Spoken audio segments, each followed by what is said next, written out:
بسم اللہ الرحمن الرحیم۔ سنو اے چاند سے لوگو، وہ جو تمہارا رب ہے نا، اسے تم اور تمہارا دل بے حد عزیز ہے۔ وہ تمہیں فقط تمہاری خواہش نہیں بلکہ وہ تمہیں چاہتوں کا پورا جہان دینا چاہتا ہے۔ اپنے رب کی رحمت سے مایوس مت ہونا۔ پوچھا گیا کہ اپنی دعاؤں کی قبولیت پر کیسے یقین رکھیں؟ جواب دیا گیا، جیسے روزہ رکھ کے تم مغرب کی اذان کا انتظار کرتے ہو۔ سبحان اللہ۔ اللہ نے فرمایا ہے، جب اللہ نے قرآن پاک میں فرمایا ہے کہ مجھ سے مانگو، تو پھر انسان کیوں مایوس ہوتا ہے؟ پھر بھی انسان اللہ کو چھوڑ کر انسانوں سے کیوں امید لگاتا ہے؟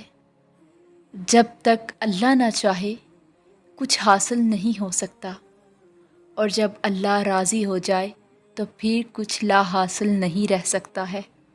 اس لیے دعا یقین سے مانگو اور پھر صبر کرو کہ تم نے مالک کائنات سے مانگا ہے، جس کے پاس تمہیں دینے کے لیے وسیع خزانے ہیں۔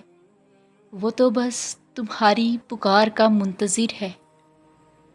دعاؤں سے تقدیر بدلنا۔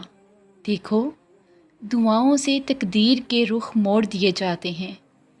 تم خالی ہاتھ کبھی نہیں لوٹائے جاتے، بلکہ تمہاری تڑپ اور تمہارا یقین تمہیں کن کی منزل تک لے جاتا ہے، ایسی منزل جہاں صرف معجزے ہوتے ہیں۔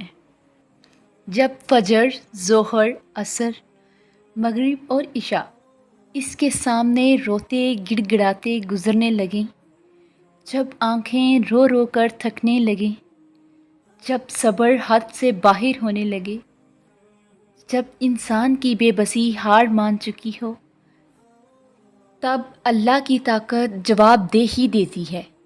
وہ مالک جو تمہارے آنسوؤں سے محبت کرتا ہے، لیکن وہ آنسو جب تمہاری تکلیف کی چوکھٹ پر پہنچنے لگے، تب اس ذات کو ان آنسوؤں کی صورت اپنا کن نازل فرمانا پڑتا ہے۔